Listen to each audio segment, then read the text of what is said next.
Good evening, I'm John Carter. Welcome to Poland Daily.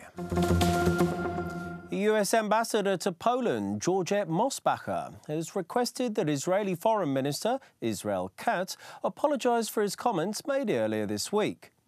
Katz had stated that Poles suckle anti-Semitism with their mother's milk. Mrs. Mosbacher stated, "I just felt that two strong allies like Israel and Poland, of course they are strong allies of the United States, shouldn't be using that kind of rhetoric." She told reporters, "We are too important to each other not to work these things out." Mosbacher tweeted earlier on today, "There is no place for such offensive comments as yesterday's statement by Israeli Foreign Minister Israel Katz." The fallout of Israel Katz's inflammatory comments has been Poland pulling out of the Visegrad Group and Israel summit, which had been scheduled in Jerusalem on Tuesday. This in turn led to the cancellation of the event altogether.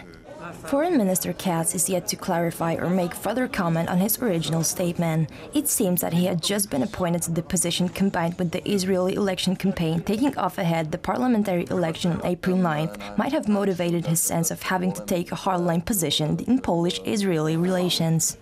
Czech Prime Minister Andrej Babis told the press that Israeli Prime Minister Benjamin Netanyahu has told him during their meeting in Israel that he views Katz's comment as an unfortunate statement. Considering that both Poland and Israel have election campaigns taking place this spring, it won't come as a surprise if the matter resurfaces in the coming weeks. The European Commission has intervened with the construction of a channel through the Vistula River Spit. The Commission decided not to act with the same determination with regard to the Nord Stream 2 gas pipeline. However, a channel through the Vistula Spit, creating an opening of the Vistula Lagoon for open sailing, was deemed intervention-worthy by the European Commission. Realizujemy to w ramach naszego planu. The first stage of the construction of a channel through the Vistula Spit has been completed. Przystępujemy. We are ready for the second stage of the project, which concerns finding an offerer and the contractor. The deadline was postponed from March 7th to April 15th. On that day, we'll start searching for a contractor. Tego zadania. The contractor of the project will be announced in 4 or 6 months from the opening offer. The European Commission is expecting an explanation concerning the work carried out this far. The questions were sent via mail. Pytań nie jest dużo. There were not many questions. We've got only few in this mail. They concern 2 pairs of swans, if they are protected. Ecologists are against the investment. They believe that the government gave a political judgment on the Vistula Spit, and work began without the final environmental decision and therefore in violation of the law. The same situation took place in the case of Białowieża Forest. The European Commission can take radical actions here too. It can ask for some explanation from Poland and then punish them. W pełni deklarujemy. We are declaring the will of cooperation. I think that some meetings take place in the near future will explain everything and answer some questions. According to opposition politicians, the construction of a channel through the Vistula Spit is illegal and unprofitable. We don't have permission. This is a violation of the law. The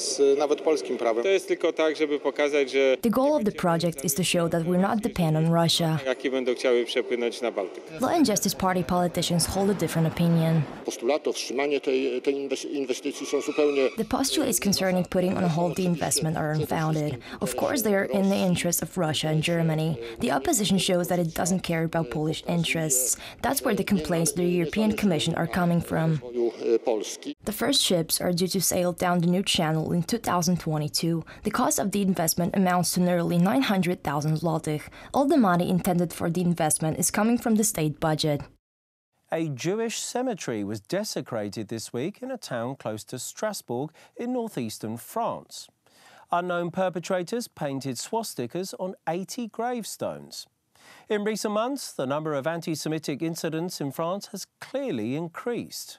After a series of anti-Semitic attacks which occurred in France in recent weeks, demonstrations were organised in many cities around France on Tuesday, with high-level persons in attendance, including former presidents.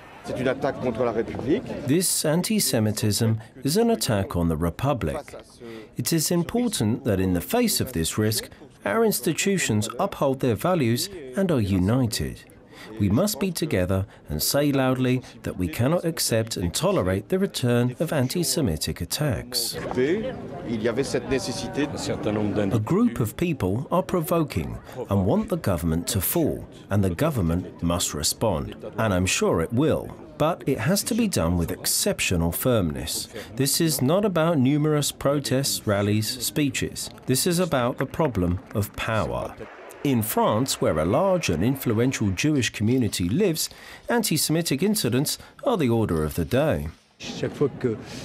Anti-Semitism occurs every time we allow for cracks, breaks or shortcomings in French society, such as ignorance, lack of action on important points. The answer to all this is education, education, and once again, education. I think that anti-Semitic incidents are increasing and we are fearful it brings back bad memories. We want to show the young generation that there's another way.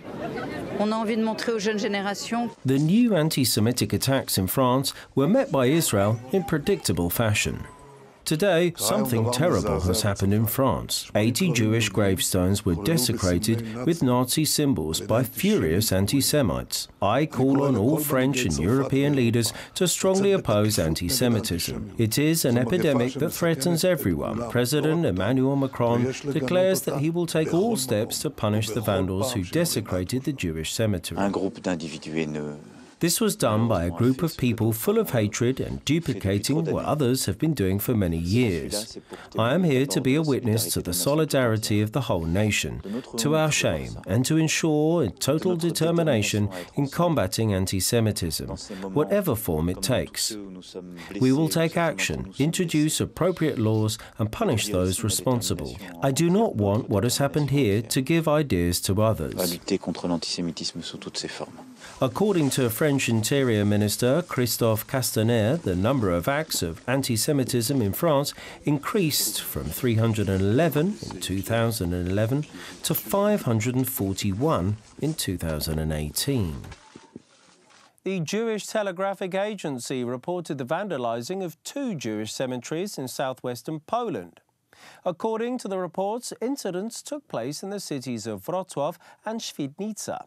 It turned out that no such incidents had taken place, and JTA had attempted to legitimize its stories by using photos from 4 years ago.